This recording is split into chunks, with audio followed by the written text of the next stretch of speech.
से लेक्चर 6 में हम इंडिकेटर बेस्ड ट्रेडिंग को कवर करेंगे, जिसमें हम मुख्तलिफ इंडिकेटर्स का यूज़ समझेंगे कि इनको कैसे यूज़ करना है ट्रेडिंग के लिए। तो आपने पेन पेपर पेंसिल अपने पास रखनी है ताकि आप इंपॉर्टेंट पॉइंट्स को नोट डाउन कर सको। इंडिकेटर्स वो टूल्स होते हैं जिससे आप जो एनालिसिस कर रहे हो प्राइस डायरेक्शन का, उसको मज़ीद ये रिफ़ाइन करेंगे। ये बने हुए होते हैं कैलकुलेशंस पे जो बाइंग और सेलिंग एक्टिविटी हो रही होती है। प्राइस वॉल्यूम के हिसाब से वो आपको डायरेक्शन बताती है कि पॉसिबल क्या नेक्स्ट मूव हो सकता है। हर इंडिकेटर का अलग इस्तेमाल होता है क्योंकि उस पर डिफरेंट कैलकुलेशंस पे वो इंडिकेटर्स बने हुए होते हैं। इंडिकेटर्स को यूज़ करने के लिए आप ट्रेडिंग व्यू पे गए और आपको यहाँ पे इंडिकेटर्स का पैनल मिल रहा होगा। आपने इस पर क्लिक कर दिया तो आपको यहाँ पे मुख्तलिफ ऑप्शंस मिल जाएंगे। टेक्निकल्स पे जाएंगे और इंडिकेटर्स पे, तो आपके पास ये सारे बिल्ट इन ट्रेडिंग व्यू के इंडिकेटर्स हैं।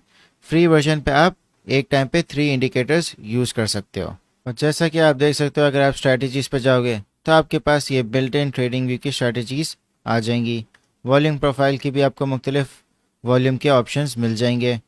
ऑटो पे आपको और पैटर्न्स के ऑप्शंस मिल जाएंगे। आपको कैंडलस्टिक पैटर्न्स पर जाएंगे तो आपको मुख्तलिफ कैंडलस्टिक पैटर्न्स मिल जाएंगे। यहाँ पे फाइनेंशियल्स पर जाएंगे, ये स्टॉक्स के लिए होते हैं। क्रिप्टो में आपको ये ऑप्शंस नहीं मिलेंगे, ठीक है। कंपनी बेस्ड इंफॉर्मेशन होती है जो सिर्फ स्टॉक्स की होती है। कम्युनिटी स्क्रिप्ट्स में जाएंगे तो आपके पास पब्लिक इंडिकेटर्स मिल जाएंगे, क्योंकि ये सारे जो इंडिकेटर्स होते हैं ये स्क्रिप्ट्स पे बनते हैं जहाँ पे इनकी कैलकुलेशंस सेट हुई भी होती हैं।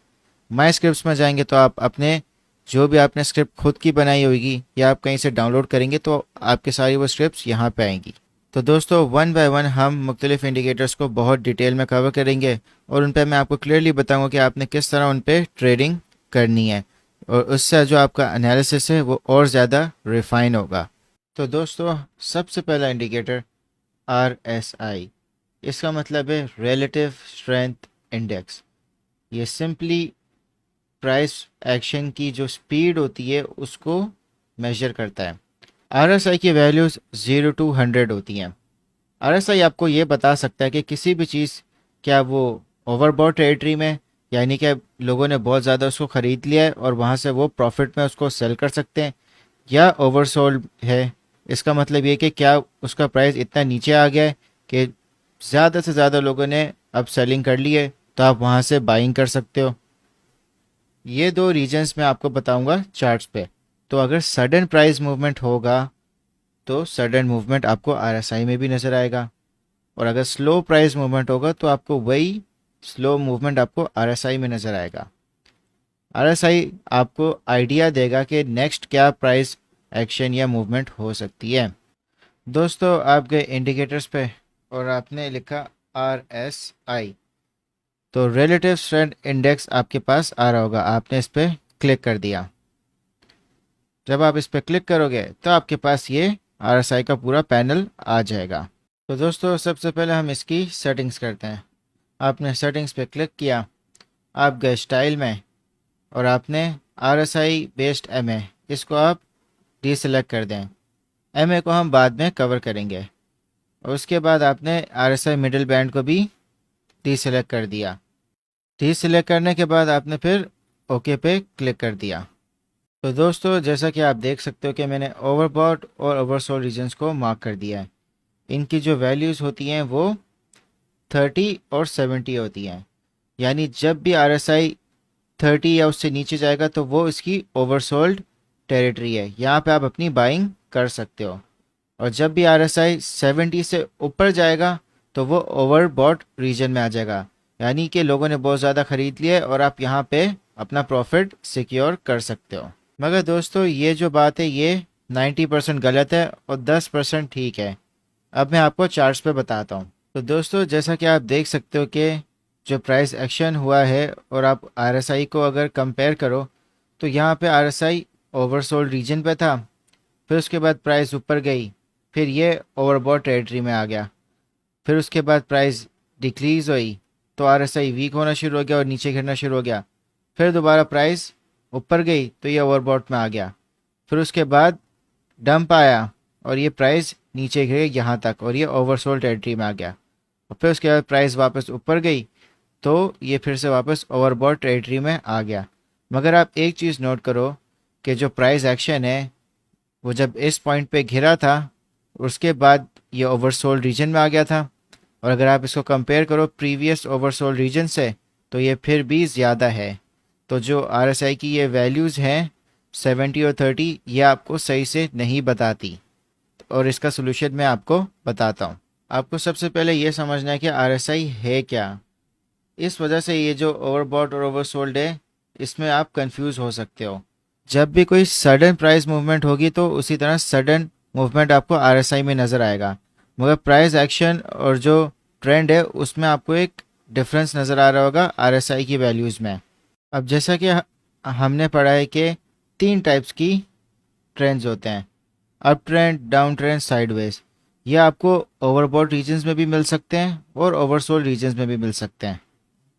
आरएसआई का मेन मकसद सिर्फ आपको ये बताना चाहिए कि क्या बुलिश मार्केट चल रही है, क्या बेरिश मार्केट चल रही है। आपने जाना है सेटिंग्स में जाएंगे और स्टाइल पे आरएसआई अपर बैंड की वैल्यू आपने रखनी है 60 और आरएसआई लोअर बैंड की वैल्यू आपने रखनी है 40। इसका लॉजिक मैं आपको अभी समझाता हूँ। और आरएसआई बैकग्राउंड फिल को आप येलो कर दें या जो आपको कलर इजीली आपके लिए आइडेंटिफाइबल हो। तो दोस्तों सबसे पहले हम यहाँ पे एरियाज सेट करते हैं। तो दोस्तों जैसा कि आप देख सकते हो कि मैंने तीनों एरियाज को डिफाइन कर दिया है। जो आपका कलरफुल एरिया है वो आपका साइडवेज एरिया है, और कलरफुल एरिया से जो नीचे वाला एरिया है वो आपका बेरिश एरिया है, और कलरफुल एरिया से जो ऊपर वाले एरिया है वो आपका बुलिश एरियाज है। यानी कि 60 टू 40 के दरमियान आपका साइडवेज एरिया है। तो आपने आरएसआई को देखते हुए आप प्राइस एक्शन को आप जज कर सकते हो कि आप किस ट्रेंड में आप इस वक्त हो। तो दोस्तों जैसा कि आप देख सकते हो कि अभी हम डे चार्ट पे हैं। मैं आपको अब बताता हूँ कि जो हमने अभी ये वैल्यू सेट किए हैं उससे आप किस तरह ये एरियाज़ को आप आइडेंटिफाई कर सकते हो। जैसा कि आप देख सकते हो कि यहाँ पे मैंने एक लाइन ड्रॉ कर दी और बिटकॉइन जो है वो अपनी बुलिश एरिया में आ गया, और आप देख सकते हो कि कितना ज़बरदस्त तरीके से यहाँ पे एक रैली आई ऊपर की तरफ इसकी, और ये मज़ीद जब तक इस एरिया में ये ऊपर रहा है तो आप देख सकते हो कि कितना इसका प्राइस ऊपर गया है। और जैसे ही ये इस एरिया से नीचे गिरा तो आपको यहाँ पे एक साइडवेज मूवमेंट आपको यहाँ पे मिल गई, फिर दोबारा इसने वापस अपना बुलिश एरिया को रिक्लेम कर लिया यहाँ पे। मगर दोस्तों जैसा कि आप देख सकते हो कि ये बेरिश एरिया में आरएसआई इसकी वैल्यूज़ आ गई है, तो आप देखोगे किस तरह प्राइस एक्शन नीचे की तरफ गया है। तो हमें यही चीज़ें आइडेंटिफाई करनी है कि किस एरिया में करंटली हमारा प्राइस एक्शन है, ताकि आप प्रेडिक्ट कर सकते हो कि आगे का प्राइस एक्शन क्या होगा। तो इसलिए ये एरियाज़ को आइडेंटिफाई करना बहुत ज़रूरी है, और यही चीज़ें आपको इंडिकेटर्स बताएगी। तो दोस्तों ट्रेड आपने हमेशा सपोर्ट और रेजिस्टेंस के साथ आपने करनी है। जैसा कि आप देख सकते हो कि इस पॉइंट पे बुलिश एरिया में आरएसआई आ गया है, और जो सपोर्ट और रेजिस्टेंस बन रही है यहाँ पे इसकी सपोर्ट बन रही है। जैसा कि आप देख सकते हो कि यहाँ पे इसकी सपोर्ट बन रही है और यहाँ पे इसकी रेजिस्टेंस है। तो आप सपोर्ट पे अपना स्टॉप लॉस लगा सकते हो, और जैसे ही आरएसआई आपका बुलिश एरिया में आया आपने वहाँ पे लॉन्ग की पोजीशन एंटर कर ली या आपने स्पॉट पे बाइंग कर ली। और आप देख सकते हो कि रिस्क टू रिवॉर्ड रेशियो आपका किस तरह बन रहा है।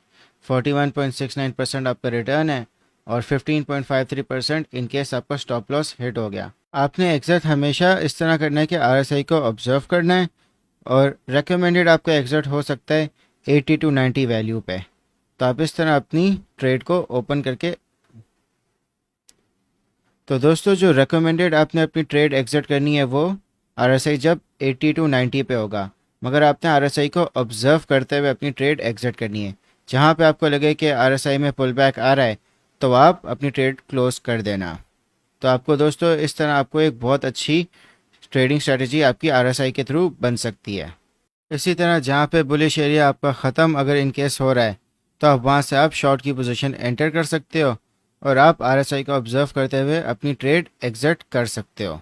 अगर आपको मज़ीद रूप मिल जाता है कि ये आरएसआई की वैल्यू बेरिश एरिया में जाएगी तो आप वहाँ तक अपनी ट्रेड ओपन कर सकते हो। दोस्तों आपने जो इसकी सेटिंग्स हैं वो आपने 60-40 पे रखनी है, क्योंकि 60-40 की वैल्यूज़ पे आपको ये तीनों एरियाज़ मिलेंगे।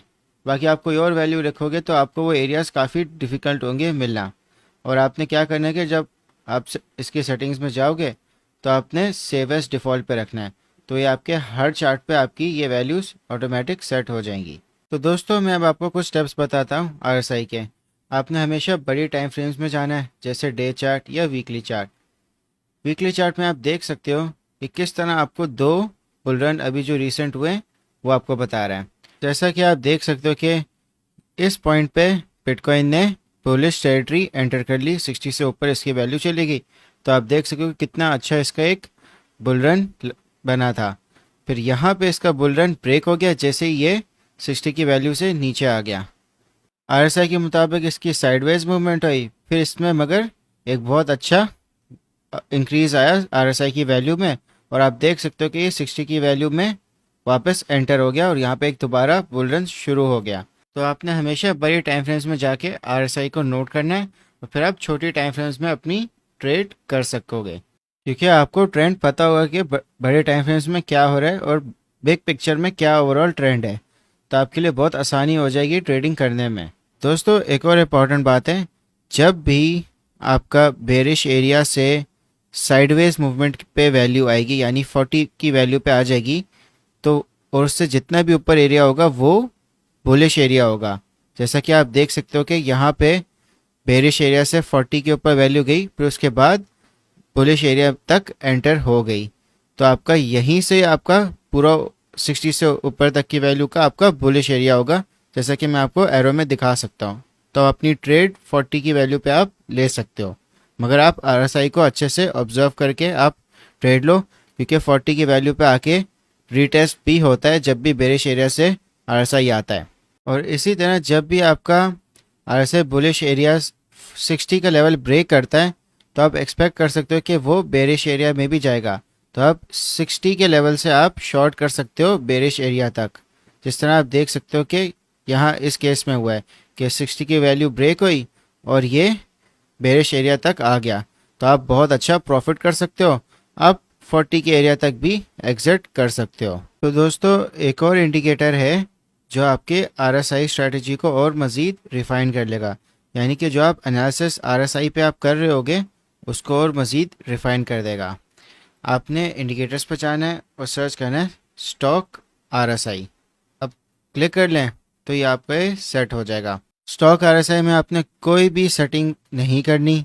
आपके पास बिल्कुल आरएसआई की तरह 3 जोन होंगे, आपका बुल जोन, या आपका साइडवेज जोन और ये आपका बेरिश जोन। स्टॉक आरएसआई का सिंपल से वे काम है कि ये आपको अर्ली इंडिकेशन दे देगा कि क्या ट्रेंड ख़त्म होने वाला है या नहीं। जैसा कि आप देख सकते हो कि यहाँ पे 60 से वैल्यू ऊपर थी और किस तरह आरएसआई में ये वैल्यू 60 को इसने ब्रेक कर दिया, मगर स्टॉक आरएसआई में ये वैल्यू पहले से ही ब्रेक हो गई।